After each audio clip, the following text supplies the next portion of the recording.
wanna get away, but I could use some company. If you're alone like me, we could go on a trip.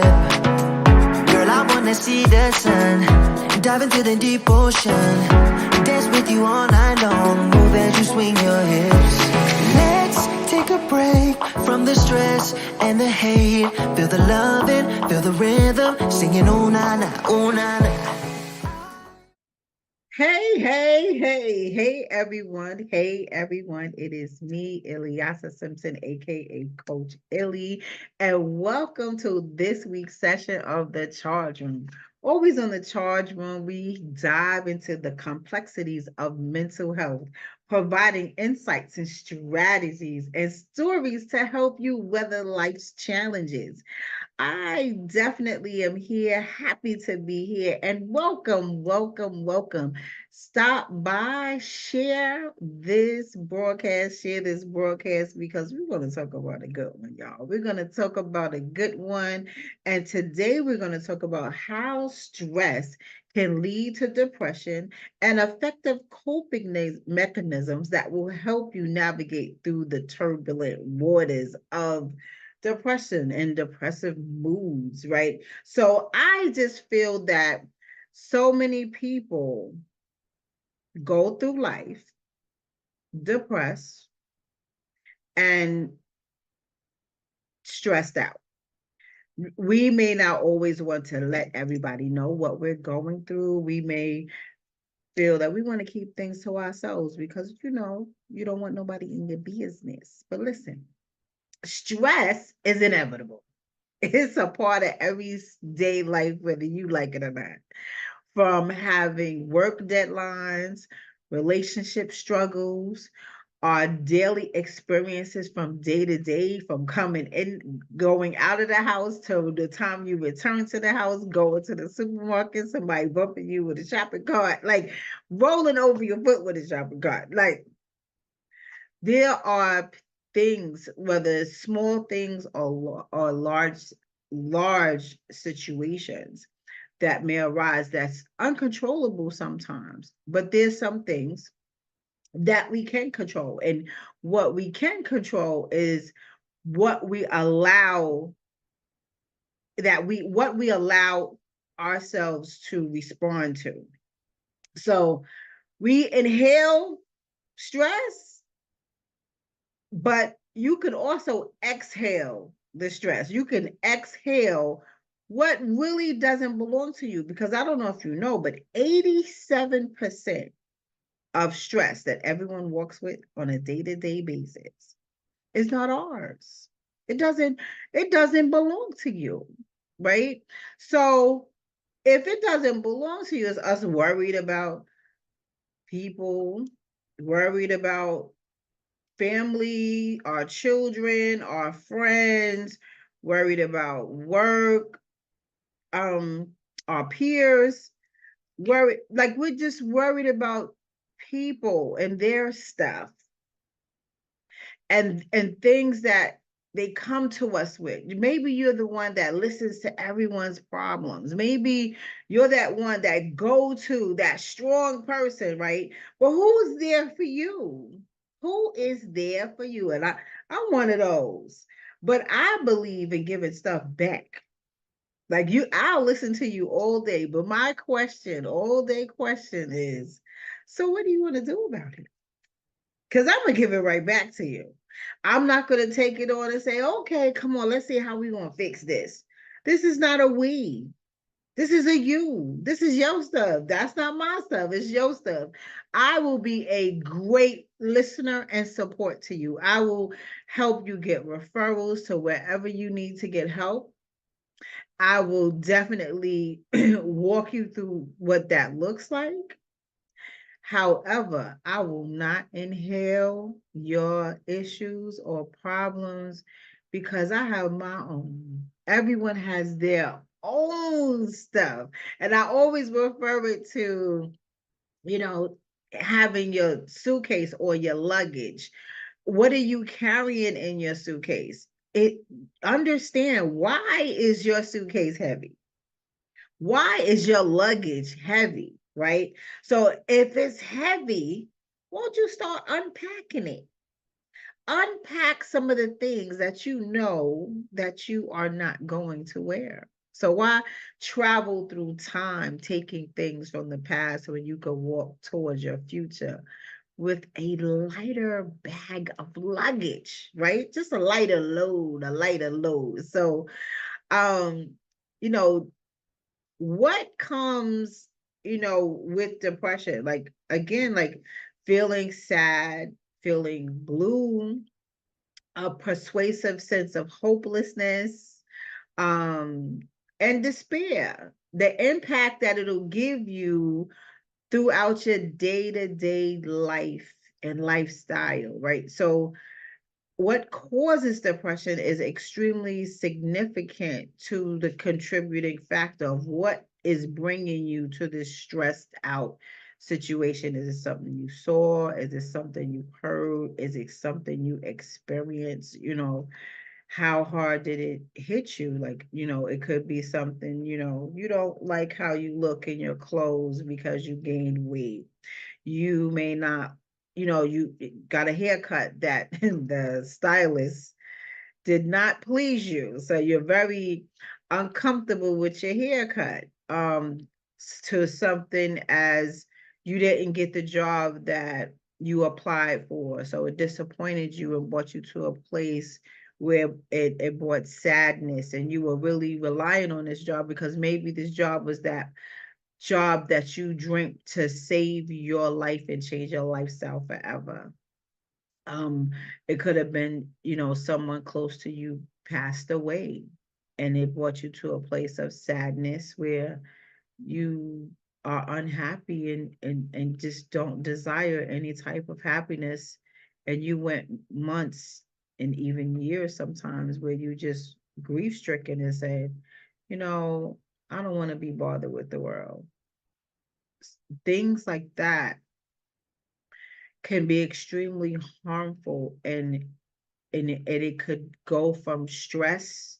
It'll vacillate between just being stressed to deep depths of depression. So again, while stress itself isn't inherently harmful, but chronic and intense stress can disrupt our brain chemistry and lead us to mood changes in how we regulate in our day-to-day lives. And over time, that can increase the risk of developing depression, especially with individuals that may be genetically predisposed or have experiences or experienced past trauma.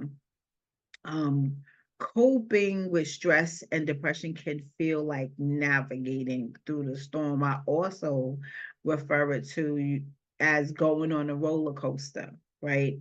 So one of my great friends, she gave me this example one day, and I couldn't understand it at first when she told me the story, but then at the end, it all came together. So I'm gonna break it down and tell you the story. So as we go through life, we may be happy, running free, and just, doing our thing. But then with a roller coaster, I'm from the north, so great adventures was our thing. We go on a great adventure to the action park and just have fun. And I'm a roller coaster fiend. I love coasters. I love the excitement of them. I love how they make me feel, the anticipation, the unexpected twists and turns. It just gives me thrills, right?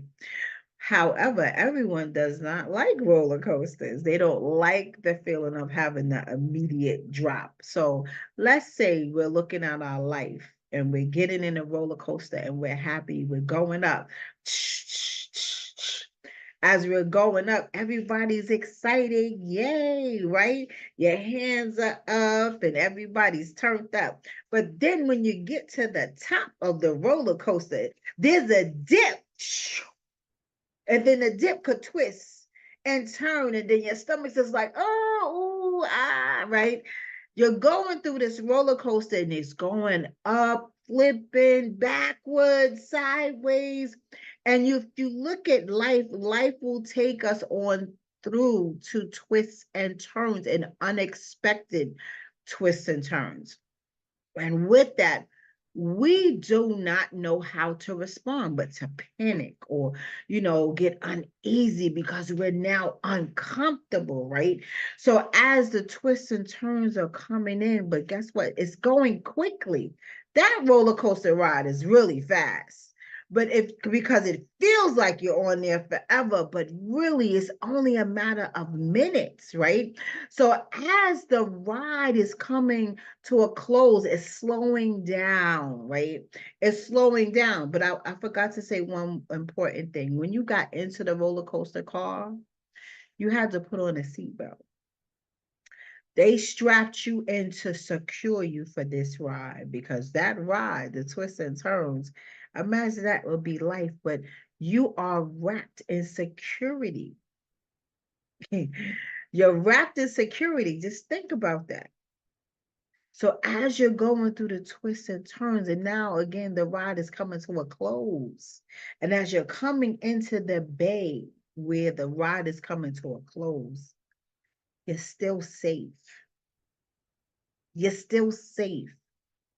So the moments when you think you are losing your mind because you are so stressed out about your situation, remember, you are still safe. You may need someone to hold on to. You may need some support. And this is the part where it gets ugly, because sometimes there are people that do not have support. There are people who are scared to reach out for help. There are people that are embarrassed to ask for assistance, right? But I'm here to let you know, support will bring you to a place of comfort, peace, for you to know that you are not going through life by yourself.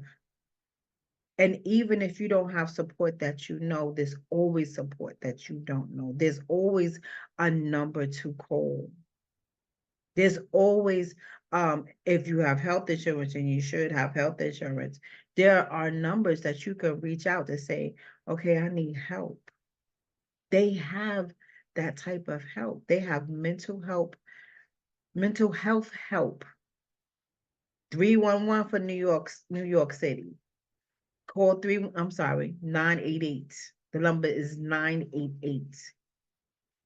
And I'm also going to leave a number for anyone who needs help at the end of this session of calling. I'm going to leave numbers for anyone who feels so stressed out that they can't handle it.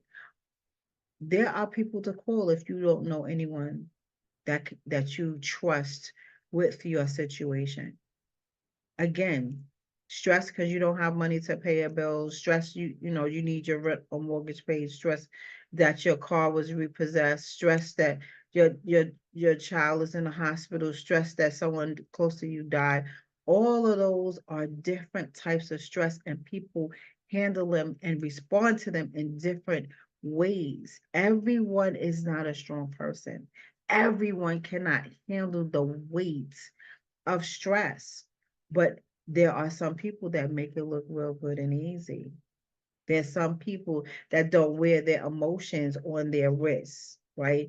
There's some people that can pop their collar and just snap and keep going. But then there are those that want to wrap in a blanket.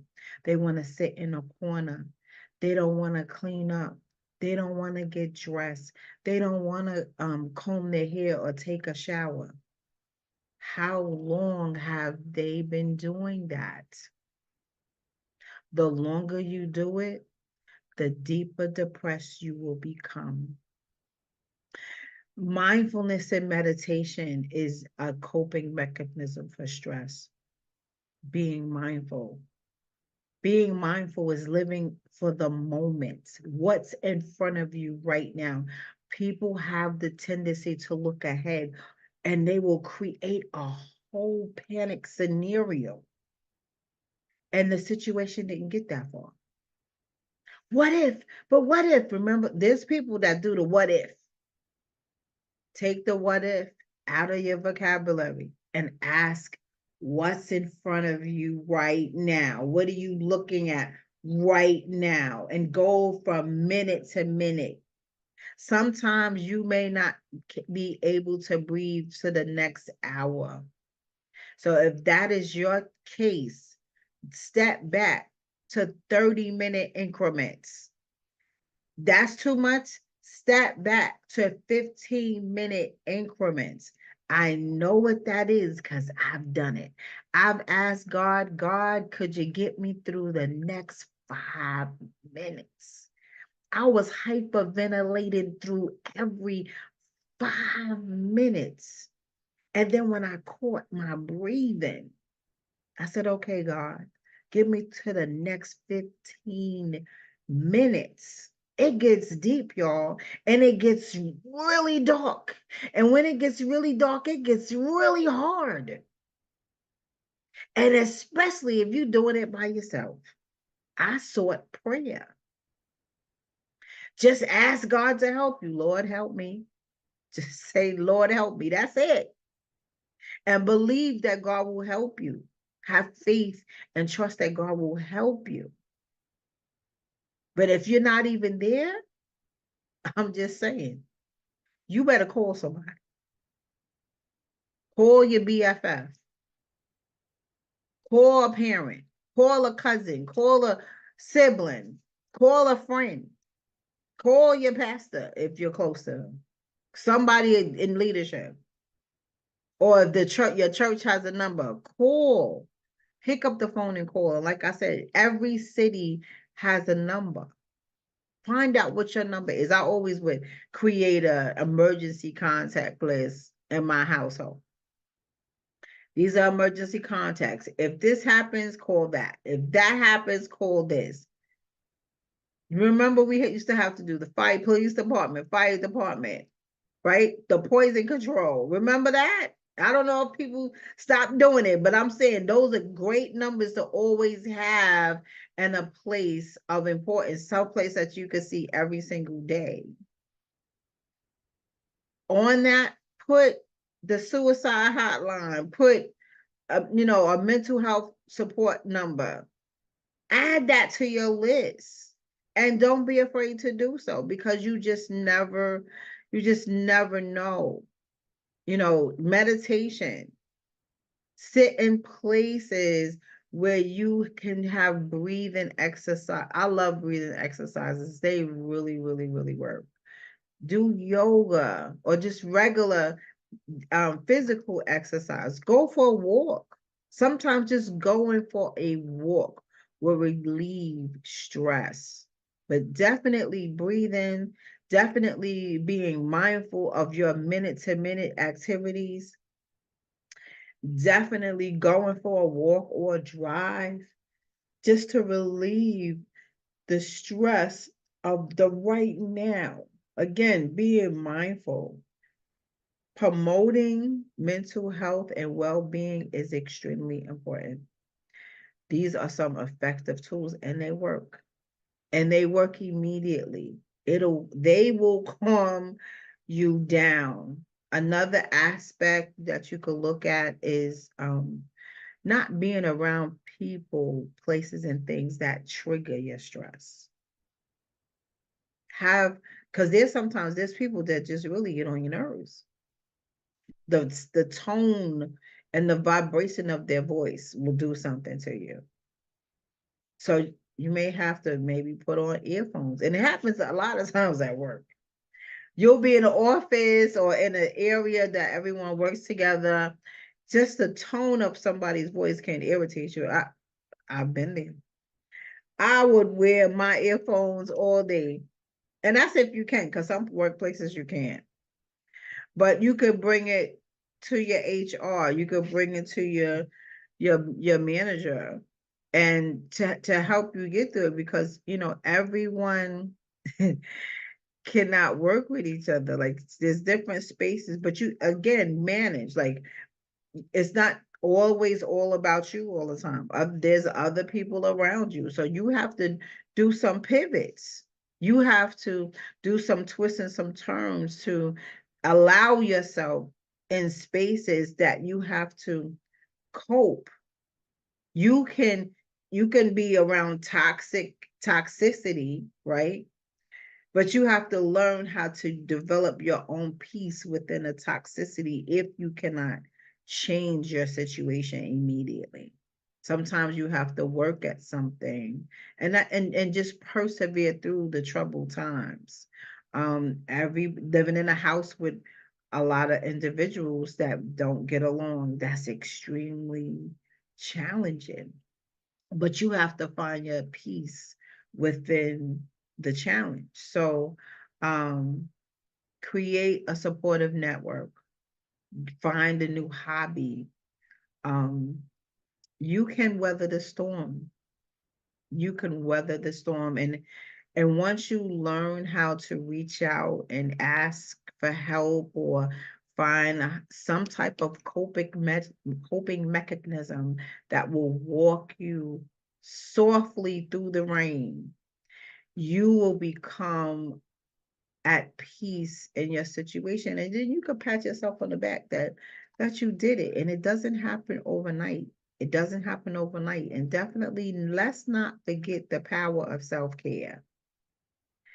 The power of self-care, just taking time out to, again, when you operate in a space where you have to develop your own type of peace in a circle of toxicity, self-care plays a huge role because then you're starting to pour into yourself. You're starting to pour into yourself to make you smile. And remember, self-care is not just about grooming yourself or looking good. Self-care is managing your mental, your spiritual, your emotional, your physical. So if you take um activities on that bring you joy, that will bring a smile to your face and relax, and again, exercise, have a hobby, spend time with some nature. I love looking at the water. I love mountains. I love looking at the water. So sometimes I'll go to the park where it may be a bit mountainous or some hills and have lakes and streams and just sit and listen to the flow of the water. That's so calming to me. Or if you can't get that, maybe there's a fish tank that you may have, or invest in building a fish tank. Um, the water, it'll do something to you, and then the movement of the fish, you watching the fish, that's calming. That's calming, right? And then you again, you're taking some of the stress off of yourself, and then you, as you consistently work at yourself, you can replenish your emotional reserves, right? You can then bounce back from the stressor that may come. And now that you know what that is, you automatically know how to be more effective with managing through the stress. So definitely remember that it's okay not to be okay. It's, I'm going to repeat that. It's okay not to be okay, because every day is not a good day. Motivation does not show up for you every single day. And when motivation doesn't show up, you have to show up for you. So again, seeking help is a sign of strength, not a sign of weakness. And know that you are not alone. Whatever situation you are in, trust me, you are not the first and you won't be the last. So you don't have to do any of your journeys alone. You may choose to, but sometimes ego, this is my thing. Ego and pride, ooh, those are silent killers right there. Ego and pride will take you down. Ego and pride will ruin relationships. And it doesn't have to be that way. So again, there's hope, y'all. There's hope. And with the right support, and you have to choose the right person. Everyone is not for you, and you are not for everyone. Know that too. You are valuable. So handle yourself with care.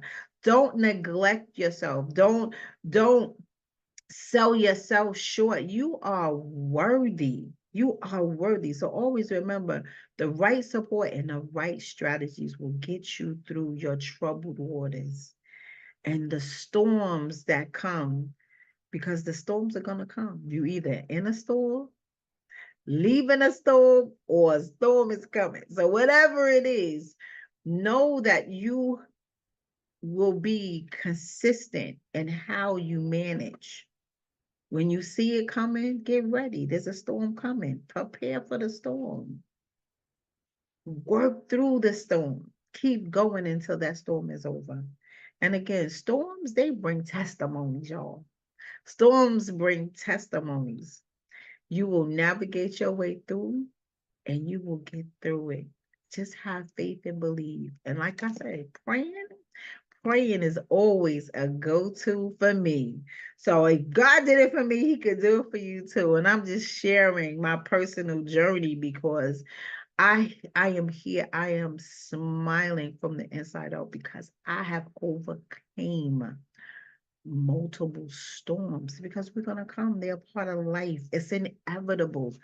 Stress, if you're not getting some stress, baby, you ain't winning, because stress gonna come. I don't care how small it is or how grand it is. Stress is gonna come. Some kind of pressure. I don't look at stress as something hard, as in it's here to just take you down. It's pressure. Maybe you are in a place of comfortability that God doesn't want you to be there. You in the wrong area. But the pressure will turn you into the most wonderful being that you ought to be. Because sometimes again, we sell ourselves short. Sometimes we're around people that we shouldn't be around. Sometimes we outgrow our relationships and we still sit there like, you're not supposed to be in that circle. Sometimes you have to get up and move to a different room. So there's another saying. If you're the smartest person in that room, maybe it's time for you to go into a room that you are not the smartest person, and then learn how to be the smartest person in that room again. So keep moving around your rooms, keep learning, keep growing, keep evolving, because every day that we wake up, every day is a new day, and every day we wake up a new creature. So that's all we have today on the Charge Room. I thank you for stopping by. Don't forget to like us on Facebook, follow us on Instagram, and subscribe to our YouTube channel, because if you missed any of the shows, it is on YouTube. Subscribe, all titled The Charge Room, every social media platform. Again, my name is Ilyasa Simpson, aka Coach Illy, and you share this show because I'm quite sure you know someone that could benefit. Stress is here, and stress does not have to stay, but know that you can get through it. Everyone, see you next week. Bye-bye.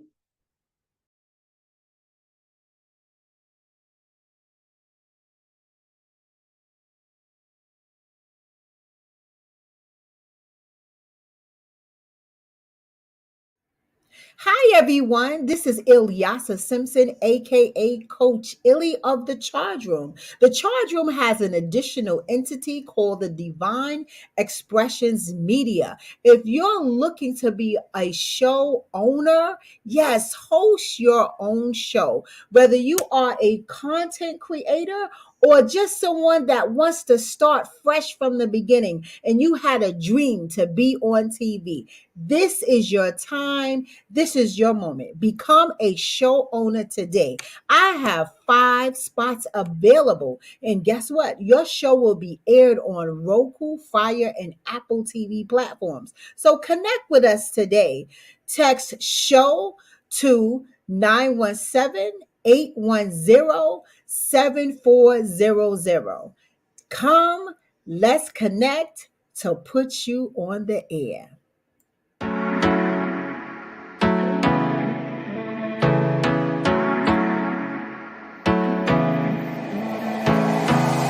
I wanna get away, but I could use some company.